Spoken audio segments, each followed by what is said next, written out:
The house looked perfect from the outside, tall gates, trimmed gardens, and windows that reflected success. Inside, it felt nothing like peace. From the very first moment, the twins had made it clear that no one stayed here for long. Every new housekeeper arrived confident, armed with experience and rules, and every one of them left quietly, usually before the 7th day. Some blamed stress, others blamed misunderstanding, but the truth lived in the heavy silence that followed each departure. The millionaire father watched this pattern repeat again and again, feeling the slow weight of failure settle deeper into his chest. He had built companies from nothing, solved problems others avoided, yet inside his own home, he felt completely powerless. The twins were not loud all the time. Sometimes they were too quiet, retreating into corners of the house as if the walls themselves were safer than people. Other times, they tested limits without warning, pushing just enough to see who would break first. They were not trying to hurt anyone. They were protecting themselves. Each goodbye confirmed what they already believed: people always left. The father knew this, yet he didn't know how to stop it. He tried structure, schedules, specialists, and rewards. Nothing lasted. Every evening, he sat alone in his study, listening to echoes in the halls, wondering when his home had started to feel so empty. Then, on a morning that felt no different from the rest, a new woman arrived. There was nothing dramatic about her entrance. No rush, no nervous energy, no forced smile. She walked in slowly, as if she had all the time in the world. The twins noticed immediately. They expected instructions, warnings, or disappointment. None came. She did not look around with judgment. She did not ask questions meant to control. She simply stood there and acknowledged them, not as a problem to solve, but as people. The father watched closely, ready for the familiar tension to rise. Instead, something unexpected happened. When one twin turned away, she did not react. When the other tested her patience, she did not correct him. She spoke one simple sentence, calm and steady, carrying no demand at all. It was not loud, but it was powerful enough to change the room. The twins paused. For the first time in a long while, they did not feel pushed or observed. They felt seen. That moment did not fix everything. The house did not suddenly become peaceful, but something shifted. The air felt lighter, less defensive. The father felt it too, though he didn't fully understand why. He had learned to expect disappointment, yet this felt different. Not hopeful in a dramatic way, but steady, like something that might actually last. As the day went on, the twins kept their distance, but they didn't shut down. They watched. They listened. By nightfall, nothing had been broken. No voices had been raised. The woman was still there. Father stood at the top of the stairs, listening to the quiet, realizing that for the first time in months, the silence did not feel heavy. It felt like the beginning of something unknown, something fragile, something that might finally change everything. The next morning arrived without tension, which in this house felt unusual. Normally, mornings began with resistance, sharp movements, and an unspoken countdown to conflict. The woman was already awake, moving calmly through the kitchen, not trying to impress anyone, not trying to control the day. Twins noticed the difference immediately. She did not call their names loudly. She did not rush them. She simply continued what she was doing, as if their presence or absence did not determine her worth in the house. That unsettled them more than strict rules ever had. They were used to reactions, corrections, frustration, disappointment. When none came, they watched her more closely. One twin lingered near the doorway, testing the space. The other stayed back, observing silently. The woman acknowledged them with a gentle glance and returned to her task. No pressure followed. That small moment planted a quiet curiosity in their minds. Throughout the day, the pattern continued. When something spilled, she cleaned it without blame. When noise rose, she lowered her own voice instead of raising it. Twins tried harder, pushing limits they had perfected over time. They waited for the breaking point, the sigh, the sharp tone that always meant the end was coming. It never arrived. Instead, she responded with patience that did not feel forced, felt real. The father watched from a distance, unsure whether to step in or step back. Every other caregiver had demanded his involvement within days. Complaints, warnings, urgent meetings. This woman asked for nothing. She did not report every moment. She did not dramatize challenges. That worried him. Experience had taught him that calm was usually temporary. Still, he couldn't ignore what he saw. Twins were not calmer because they were controlled. They were calmer because they were not being chased. By evening, something subtle had shifted again. Twins stayed in shared spaces longer than usual.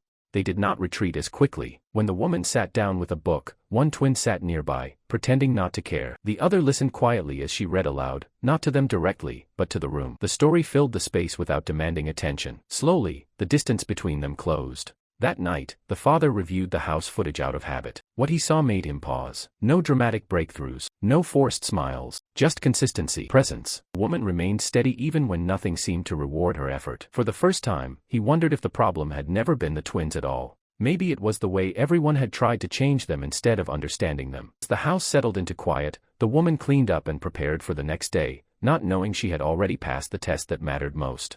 She had stayed, and in a house where everyone always left, staying was the most powerful thing anyone had ever done. The third day brought a challenge no one could have predicted. It began quietly, too quietly. The twin refused to come downstairs at all, staying behind a closed door as if the world outside no longer existed. The other moved through the house with restless energy, touching objects, pacing halls, waiting for someone to react. In the past, this was when alarms were raised, voices lifted, and the situation spiraled. This time, the woman chose a different path. She did not knock repeatedly. She did not demand answers. Sat on the floor outside the closed door, her back against the wall, her posture relaxed. She spoke softly, not to persuade, not to fix, but simply to fill the silence with something safe. She talked about ordinary moments, rain tapping on windows, a song she once loved, the way mornings felt slower when no one rushed them. Her voice carried no urgency. Time passed unnoticed. Inside the room, the twin listened without being asked to respond. Outside, the other twin slowed down, drawn by the calm tone drifting through the hallway. The house itself seemed to settle. Minutes turned into an hour, then more. The woman stayed exactly where she was,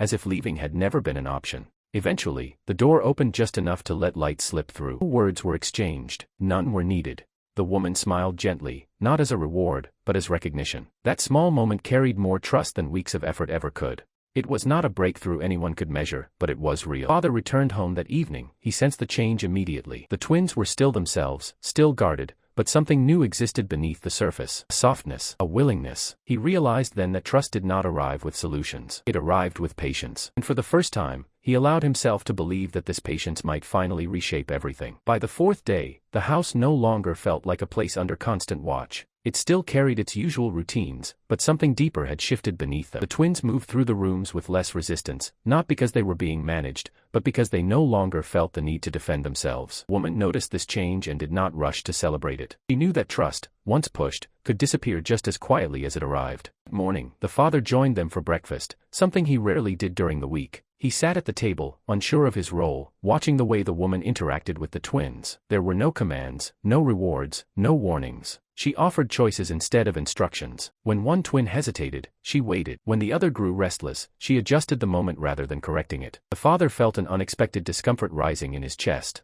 Not doubt in her, but doubt in himself. He wondered how many times he had mistaken control for care. Later that day, a small conflict surfaced. One twin refused an activity that had been planned, while the other became frustrated by the change. In the past, this would have turned into a standoff. The woman knelt down, meeting them at eye level, her voice steady and calm. She acknowledged both feelings without taking sides. No one was labeled wrong. No one was pushed to comply. Slowly, the tension eased, replaced by understanding. Activity changed, and life moved on. Father watched quietly from a distance, realizing something important. Twins were not becoming easier because they were being shaped. They were becoming easier because they felt safe enough to be themselves. Realization stayed with him long after the day ended. That evening, as the house settled into its familiar quiet, the twins sat closer than usual, sharing the same space without resistance. The woman remained nearby, not hovering, simply present. Father stood in the doorway, absorbing the scene. For the first time in a long while, he did not feel like a problem needed solving lived inside his home. Instead, he felt something far more powerful, hope built not on force, but on understanding. The fifth day did not arrive with noise or tension. It arrived quietly, almost respectfully, as if the house itself had learned how to breathe. Light spilled across the floors, and for once, no one rushed to escape it. The twins woke on their own and moved through the house without resistance, not searching for control, not preparing for conflict. They carried themselves differently now, as if the walls no longer pressed in on them. The woman noticed the change but treated it gently. She understood that progress was not something to point at or announce. It was something to protect. She kept the routine soft and predictable, allowing the day to unfold without pressure. When one twin asked a question, she answered simply. The other stayed quiet. She respected the silence. There was no effort to fill every gap. In those spaces, trust continued to grow. The father spent most of that day at home, something he had not done in a long time. He told himself it was coincidence, but deep down, he wanted to understand what was happening inside his own walls. He watched the twins from a distance, noticing details he had missed before. The way one twin glanced toward the woman before making a decision, the way the other stayed nearby without being asked. These were not signs of dependence. They were signs of safety. In the afternoon, something happened that would have once caused panic. One twin became overwhelmed and stepped away from the group, retreating to a familiar corner. The father's body reacted before his mind did. He stood, ready to intervene, ready to manage the moment. The woman placed a gentle hand in the air, not to stop him, but to reassure him. Gave the twin space while remaining present, speaking calmly, acknowledging feelings without demanding change. Slowly, the tension passed. The moment dissolved on its own. Father sat back down, his heart heavy with realization. He had spent years trying to fix moments like this, believing speed and authority were kindness. Watching this unfold, he finally understood that patience was not weakness. It was strength he had never learned. That evening, they all sat at the table together. The twins ate quietly, comfortably, not guarded. The woman spoke only when necessary, allowing the atmosphere to remain calm. After dinner, the father finally spoke. Not with authority, not with gratitude wrapped in pride, but with honesty. He admitted he had not known how to help his children. He admitted he had been afraid of doing the wrong thing. The woman listened without judgment. When she finally responded, her words were simple and steady. She said she stayed because she saw children who needed time, not fixing. The twins listened too. They did not interrupt. They did not retreat. They sat there, absorbing something they had rarely seen, adults learning instead of leaving. That night, as the house settled into sleep, the father walked through the halls alone. The silence no longer felt heavy. It felt earned. He understood now that the change was not loud or dramatic. It was built in small moments, quiet choices, and the decision to stay when leaving would have been easier. In a house where no one had lasted a week, something rare had taken root. Not control, not perfection, just understanding. And for the first time, the father believed it would last.